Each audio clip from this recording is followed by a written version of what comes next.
Hello friends, welcome to Krishna automation. आज हम delta की एचएमआई में काउंटर लगाना बताएंगे। तो सबसे पहले हम एचएमआई का सॉफ्टवेयर ओपन करते हैं। यहाँ पे काउंटर के लिए मैं जाऊंगा यहाँ पे एलिमेंट में। एलिमेंट है, एलिमेंट में क्लिक करके यहाँ पे देखो इनपुट लिखा है। इनपुट लिखा है, इनपुट पे जाके मैं न्यूमेरिक एंट्री करूंगा। ठीक है, यहाँ पे क्लिक करूंगा। यहाँ पे क्लिक करके तो मैं आपको बता दूं, काउंटर बनाने के लिए मुझे कोई डाटा रजिस्टर लेना होगा जिसमें वैल्यू मुझे भेजनी होगी। तो मैं यहाँ पे देखो ये दिख रहा है ना, इसको कहीं पे भी क्लिक करके और थोड़ा सा बड़ा कर देता हूँ।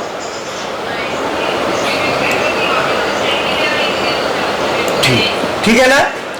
अब मैं यहाँ पे डबल क्लिक कर दूंगा, ये दिख रहा है ना, ये यहाँ पे लेफ्ट का डबल क्लिक करूंगा। डबल क्लिक करते ही ये न्यूमेरिक एंट्री की विंडो आ जाएगी।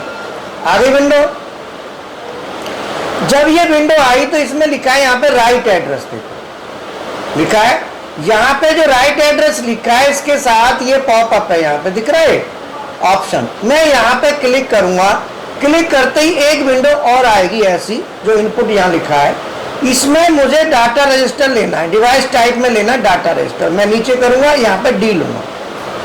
डी, डाटा रजिस्टर डी ले लिया। अब इसको मैंने कोई भी नंबर दे देता हूँ, D4 दे देता हूँ, मान लो D6, जो भी है। 4 दिख रहा है ना, कहाँ 4 दिख रहा है,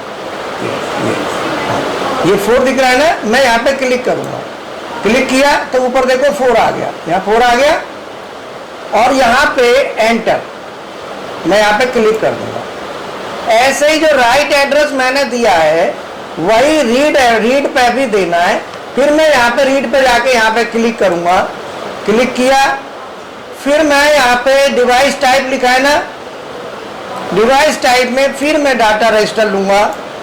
और फिर एड्रेस वैल्यू सेम मैंने देनी है। डी तो ले लिया, डी तो आ गया। अब यहाँ पे 4 देना है, यहाँ भी 4 देना है और मैंने एंटर करना है। एंटर कर दिया। अब मैंने ये न्यूमेरिक एंट्री की जो हमने एलिमेंट उठाया है, इस एलिमेंट में यहाँ पे हम बैकग्राउंड कलर, देखो बैकग्राउंड कलर है ना, यहाँ पे मैं कलर इसको दे दूंगा। ठीक है, ये कलर ले लिया और मैंने ओके कर दिया, इसको कलर दे दिया। और अब इसमें आता है कि ये तो मैंने यहाँ पे दोनों एड्रेस दे दिए, कलर दे दिया। अब आता है इस पे कुछ लिखना है। तो टेक्स्ट में क्या है, टेक्स्ट में हम कुछ यहाँ पे लिख सकते हैं, लेकिन इसमें हमें वैल्यू देनी है तो यहाँ लिखने का कोई औचित्य नहीं है। टेक्स्ट में लिख सकते हैं लेकिन हमें कुछ नहीं लिखना। फिर हम मेन पे जाते हैं, मेन पे। अब यहाँ पे बाकी चीजें देखते हैं कि डाटा टाइप हमारा वर्ड है, ये 16 बिट का हम ले रहे हैं। और ये हमारा फॉर्मेट है वो अनसाइंड डेसिमल है। अब ये क्या है, ये काउंटर की सेट वैल्यू मैंने लिख दी नीचे टेक्स्ट में, और यहाँ पे वैल्यू मुझे देनी होगी। यहाँ पे मैं वैल्यू दूंगा, यहाँ पे टेक्स्ट में लिख दिया कि काउंटर सेट वैल्यू, काउंटर की सेट वैल्यू हम यहाँ पे देंगे। अब काउंटर चलेगा तो काउंटर कितनी काउंटिंग आ रही है तो उसको हम रीड करना है। तो उसके लिए भी हम क्या करेंगे, फिर एलिमेंट में जाएंगे। एलिमेंट दिख रहा है, यहाँ पे मैं क्लिक करूंगा। क्लिक किया, अब यहाँ पे आएगा डाटा डिस्प्ले। डाटा डिस्प्ले आ रहा है, मैं इस पे क्लिक करूंगा, न्यूमेरिक डिस्प्ले किया। और यहाँ पे इसे कहीं भी क्लिक करके फिर इसे ड्रैग कर दूंगा। ड्रैग कर दिया। ठीक है, ड्रैग करने के बाद अब इस पे मैं क्या करूंगा, डबल क्लिक कर दूंगा। डबल क्लिक करके फिर मुझे भरना है। अब मुझे रीड करना है तो रीड वाले में केवल रीड एड्रेस आएगा। देखो रीड दिख रहा है, मैं यहाँ पे रीड एड्रेस के ये देखो ये वाला मैं यहाँ पे क्लिक करूंगा। क्लिक कर दिया। अब मुझे रीड किसको करना है, काउंटर की वैल्यू को रीड करना है। तो मैं यहाँ पे डाटा टाइप लिखा है ना, डिवाइस टाइप X, तो डिवाइस टाइप में यहाँ पे भरूंगा मैं C। काउंटर है तो मैं C भरूंगा। C लिया। काउंटर को रीड करना है, मान लो 1 C1, मैंने 1 ले लिया, नीचे 1 लिखा, ये काउंटर का नंबर हो गया। और देखो एंटर वाली बटन। अब रीड एड्रेस हो गया, रीड ऑफसेट एड्रेस, ये नहीं भरना है, ये वाला हमको नहीं भरना, ठीक है। अब इसको कलर देना है, बॉर्डर ये बैकग्राउंड कलर, इसको कलर देने के लिए क्लिक करके इसको मैं कोई भी कलर यहाँ पे दे देता हूँ, सेम कलर दे दिया। अब टेक्स्ट में इसमें मैंने कुछ नहीं लिखना, टेक्स्ट में यहाँ मैंने कुछ नहीं लिखना, रीड होगा, टेक्स्ट अलग से टेक्स्ट लिखेंगे, उसमें लिखेंगे। तो ये मैंने ले लिया, ये मैंने दूसरी विंडो ले ली।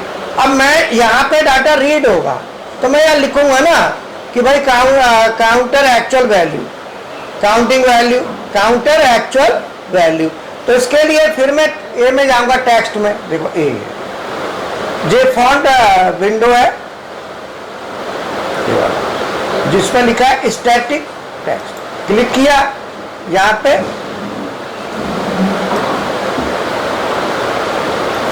क्लिक कर दिया। अब इस पे क्लिक करके फिर मैं यहाँ पे डबल क्लिक करूंगा, डबल क्लिक किया, डबल क्लिक करने के बाद अब मुझे यहाँ लिखना है खाली, तो मैं टेक्स्ट है ना ये यहाँ पे लिखूंगा, इस टेक्स्ट पे लिखूंगा। अब मैं क्या लिखूंगा, counter actual value, COUNTER, counter, enter दबा के नीचे आ जाएगा कर्सर, एंटर बटन दबा के, ठीक है ना, काउंटर एक्चुअल वैल्यू,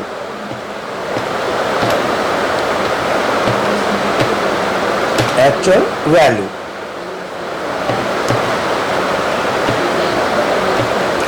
ठीक, अब मैं इसका साइज बड़ा छोटा कर सकता हूँ, यहां से देखो, ये देखो ये कितना है, 16 है ना ये। अब मैं इसको 18 कर लेता हूँ, साइज बड़ा कर लेता हूँ, काउंटर एक्चुअल वैल्यू। अब देखो ये अलाइन करना, अलाइनमेंट बिठाना है, तो अलाइनमेंट के लिए मैं सेंटरिंग कर देता हूँ यहाँ पे, अलाइन लेफ्ट है ना, ये देखो हॉरिजेंटल अलाइनमेंट, ये हॉरिजेंटल अलाइनमेंट है, ये वर्टिकल है, तो मैं हॉरिजेंटल में क्लिक करके हॉरिजेंटल सेंटरिंग कर देता हूँ, बीच में आ गया। अब मुझे इसे कलर देना है, तो फॉन्ट टेक्स्ट जो लिखा है उसको तो ब्लैक कलर है, साफ दिख रहा है, कोई दिक्कत नहीं। फिर मैं जाऊंगा मेन में, मेन में जाके अब मैं इसको कलर दे देता हूँ, फॉरग्राउंड कलर दिखा है ना, फॉरग्राउंड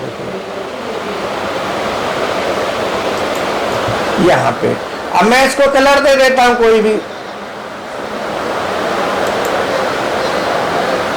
ओके, मैंने कलर दे दिया काउंटर एक्चुअल वैल्यू, और यहाँ पे ओके कर देता हूँ। अब काउंटर लेने के लिए काउंटर में इसमें तो मैं वैल्यू दूंगा और इसमें वैल्यू चलेगी, ये दो चीज मैंने आपको बता दी। अब मैं इसका PLC में एक प्रोग्राम लिख लेता हूँ, ठीक है ना। अब मैंने 6 भर दिया, अब यहाँ पे दबाएंगे, दबाना, जो बना लिया है ना इसे डाउनलोड करूंगा, तो मैं जाऊंगा टूल्स में, टूल्स में गए, टूल्स में जाके कंपाइल करूंगा, पहले कंपाइल में सब ओके आ रहा है, फिर टूल्स में जाऊंगा, फिर डाउनलोड स्क्रीन आ रहा है, देखो डाउनलोड करूंगा, डाउनलोड हो गया। अब देखो HMI में जा रहा है, HMI में आ गया है पूरा, HMI में आ गया। अब यहाँ पे मैंने क्या करना है, PLC में मैंने प्रोग्राम बना लिया है, देखो ये PLC प्रोग्राम बना लिया। अब इसे ऑनलाइन कर देता हूँ, ऑनलाइन ऑलरेडी है। अब ये X1 बटन दबाएंगे ना तो काउंटिंग चलेगी, तो मैंने यहाँ पे वैल्यू भर देनी है, यहाँ कितनी वैल्यू है 5। वैल्यू कहाँ से भरेंगे, इस पर क्लिक करो, यहीं पे क्लिक करके जितनी भरनी है, मान लो 6 भरनी है तो 6 कर दो, तो ये कितनी होगी यहाँ पे 6 आ गई ना। तो X1 वो नहीं, ये वाला X1, ये नीचे X1 सबसे नीचे, हरा वाला 1 2 3 4 5 6 करोगे तुरंत ऑन हो जाएगा, करो 6, आउटपुट आ गया। अब देखो यहाँ देखो, यहाँ पर देखो 0 करो, X2 दबाओ, उससे जस्ट ऊपर 0 हो गई ना, ये एक्चुअल वैल्यू यहाँ चलेगी, 0 हो गई। अब यहाँ पे 6, ये देखो पहली बार दबाओ 1, फिर 2 3 4 5 6 हो गई। तो इस तरीके से जो वैल्यू हमारी चलेगी, इसको हम HMI से ले लेंगे, ठीक है ना। तो हम यहाँ पे जो वैल्यू है हमारी 6, तो 6 हमारी 6 की 6 आ जाएगी, यहाँ पे सेट करेंगे, यहाँ पे ये चलेगा, ठीक है। Thank you. तो हमारे जो प्रोसेस है, मेरा जो एक्सपीरियंस, जैसे मैं 15 साल मैंने इंडस्ट्री में काम किया है, मैनेजर भी रहा हूँ, मैनेजर रहा हूँ, और करीब 21 साल हो गए ट्रेनिंग देते। तो मेरा ये शौक है, मैं इसी में लगा रहता हूँ। फीस भी हमारी बहुत ज़्यादा नहीं है, करीब 5-6 हज़ार रुपये फीस है, बहुत ज़्यादा कॉस्टली है, जिसमें पूरा ऑटोमेशन का कोर्स आ जाता है, और 6000 समथिंग पड़ती है टोटल पूरे कोर्स की। बाकी CNC BMC प्रोग्रामिंग के भी कोर्स हैं। अगर कोई बच्चा जैसे आजकल कॉलेज वाले स्टूडेंट है या कोई भी एडमिशन लेता है, तो मैं एक बार जरूर कहूँगा कि मेरा जो एक्सपीरियंस है, करीब 36 ईयर का एक्सपीरियंस है, ये आपको जरूर फायदा देगा। आप जरूर ज्वाइन करें, एक बार ऑनलाइन ऑफलाइन जैसे चाहे वैसे करें, ठीक है।